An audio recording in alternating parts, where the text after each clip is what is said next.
You sit in your room at the end of a long day. The lights are dim and the world outside is quiet.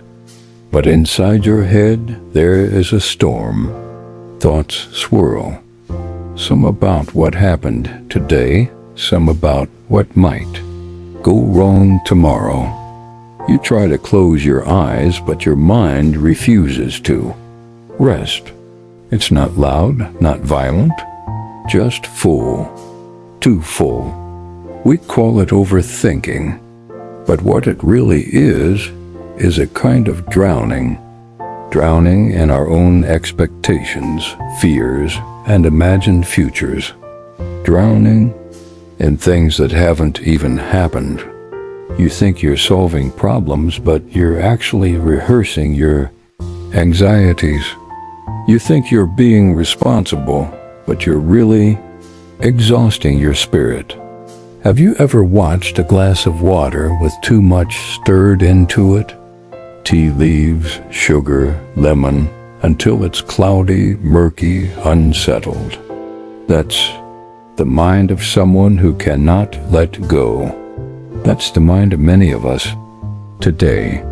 But here's the thing. The Buddha didn't just tell people to stop thinking.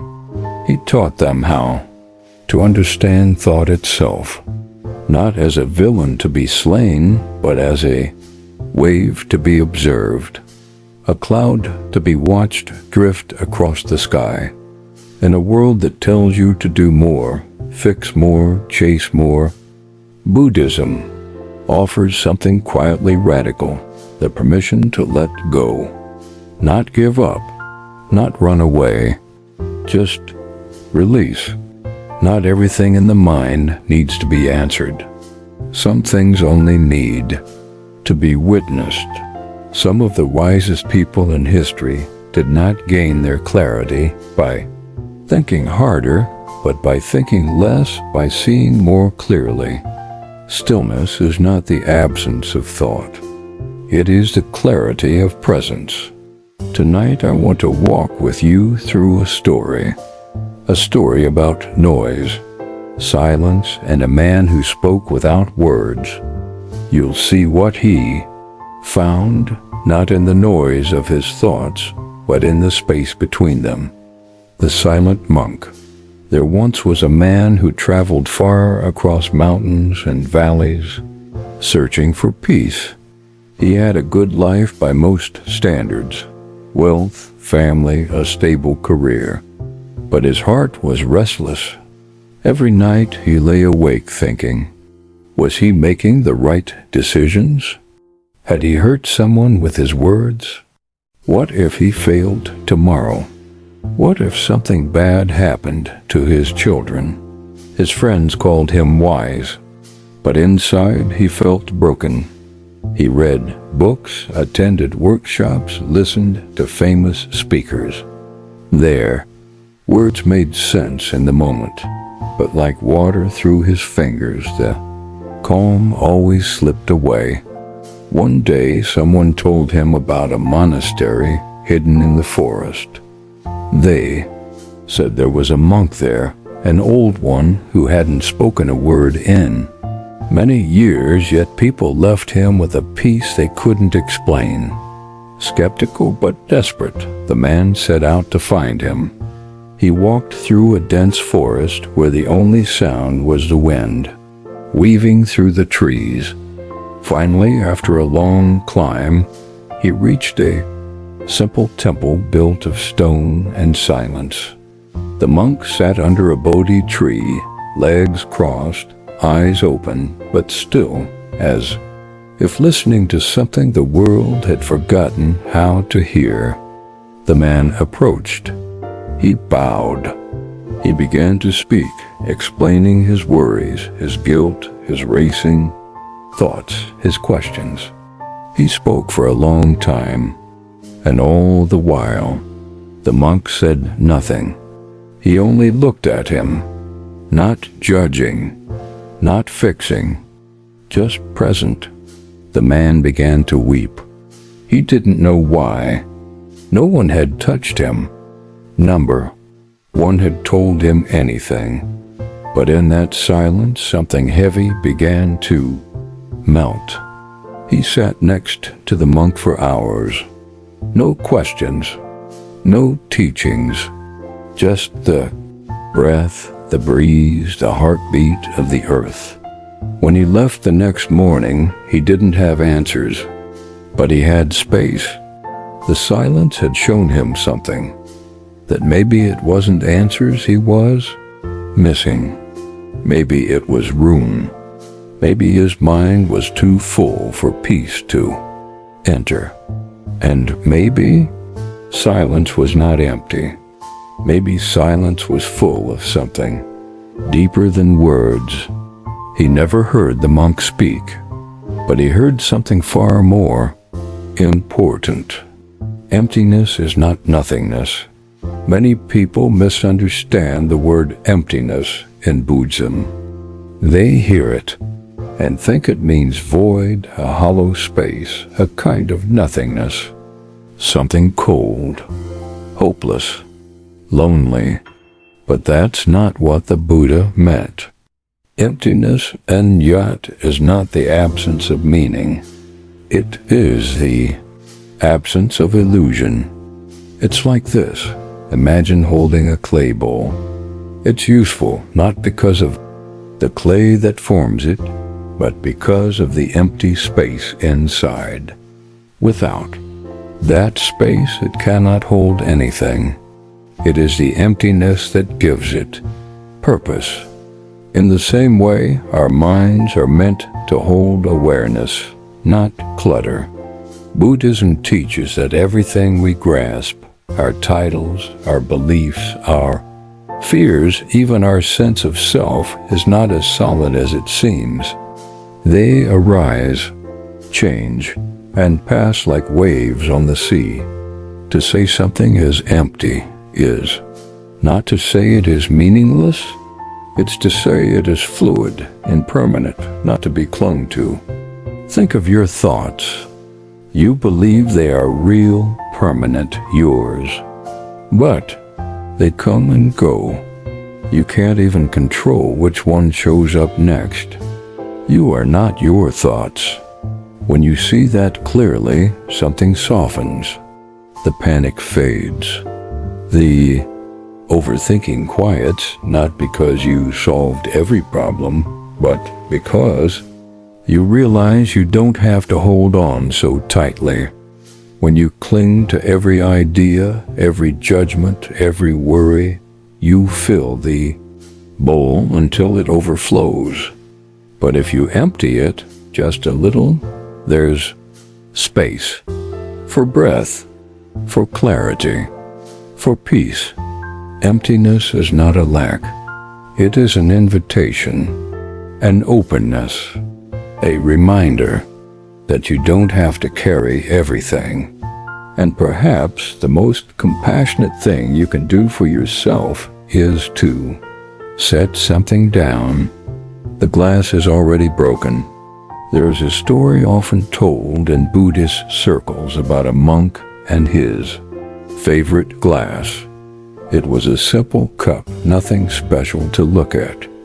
But he loved it.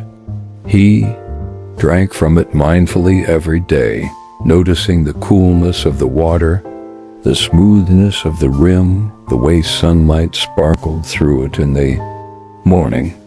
When someone asked him why he seemed so attached to the cup, the monk smiled and said, "To me, this glass is already broken."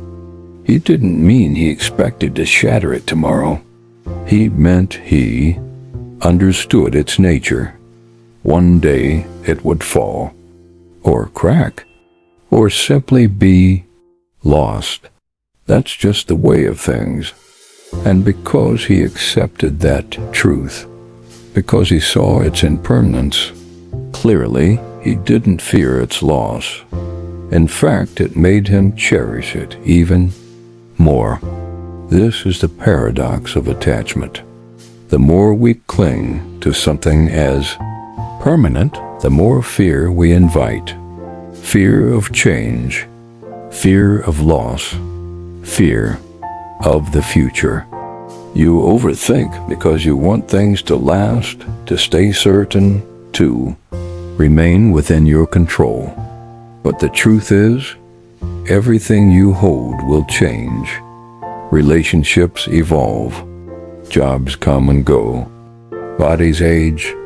Even your moods shift like weather in the sky. If you can begin to see the glass as already broken, not as a tragedy, but as a gentle reminder, then you begin to hold things with a lighter touch. This doesn't mean you stop caring.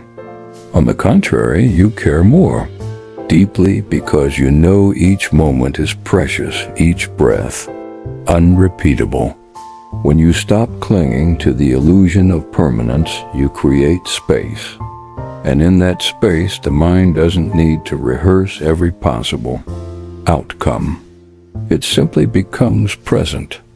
Imagine how free your thoughts could be if they weren't trying to protect what was never yours to keep.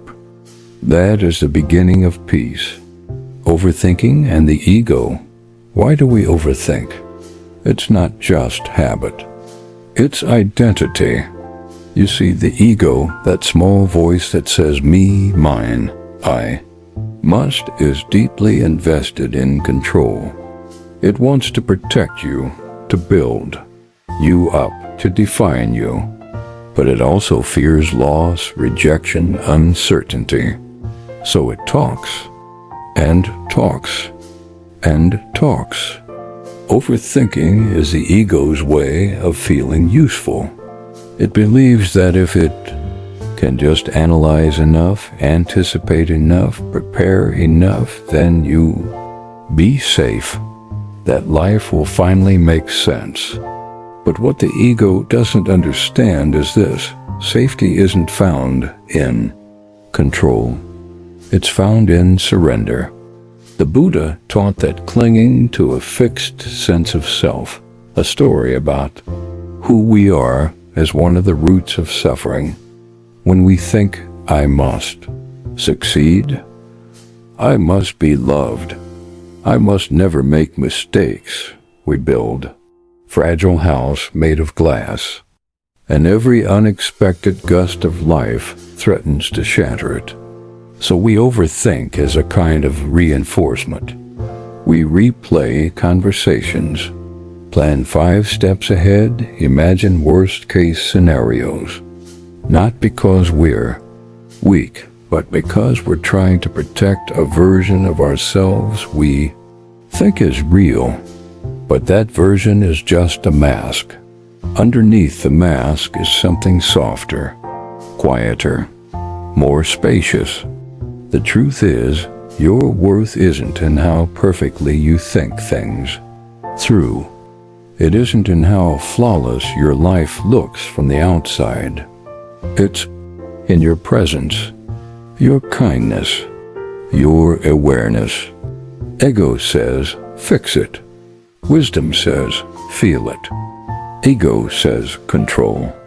Wisdom says, let be.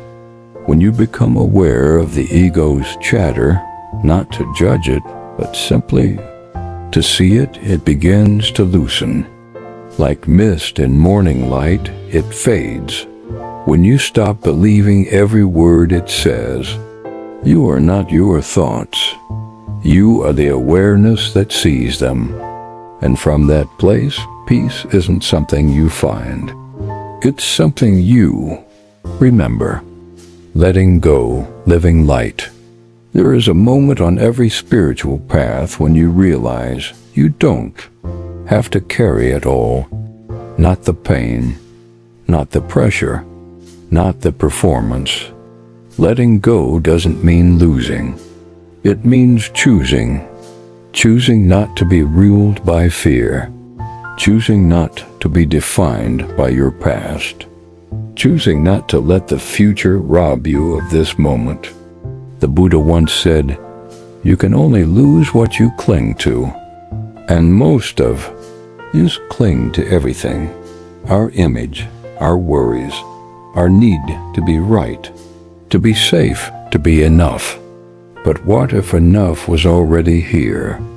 In Buddhist practice, there is a simple but profound teaching: mindfulness. Being fully present with what is, without judgment, without resistance. Just here. When you bring your awareness to the breath, you aren't escaping your problems.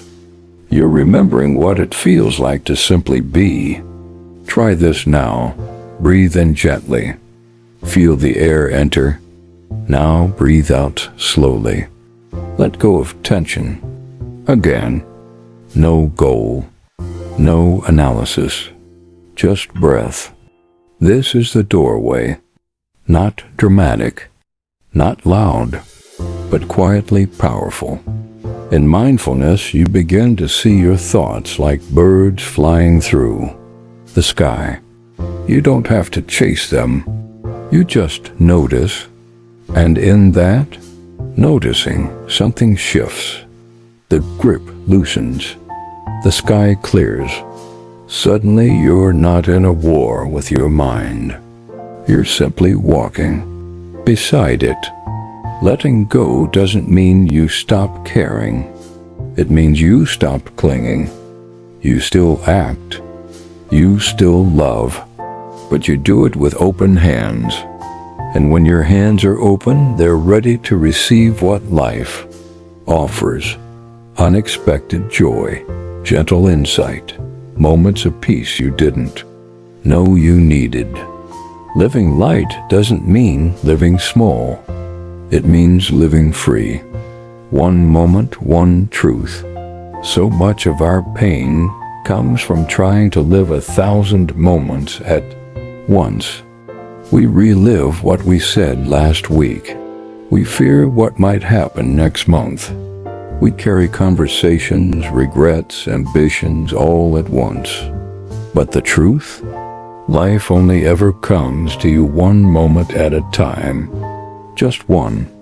And in each moment, there is always a choice: to resist or to receive. The Buddha often spoke of this moment as the doorway to liberation. Not a future enlightenment. Not a perfect tomorrow. Just now. One step. One breath. One truth. There's a Zen saying, when walking, just walk. When eating, just eat. Simple, but radical. It means you're not living in a movie of your mind. You're in direct contact with life.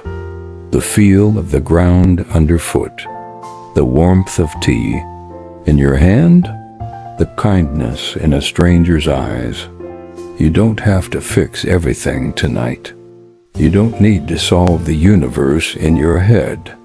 You only need to return, gently, again and again, to this step, this breath, this life.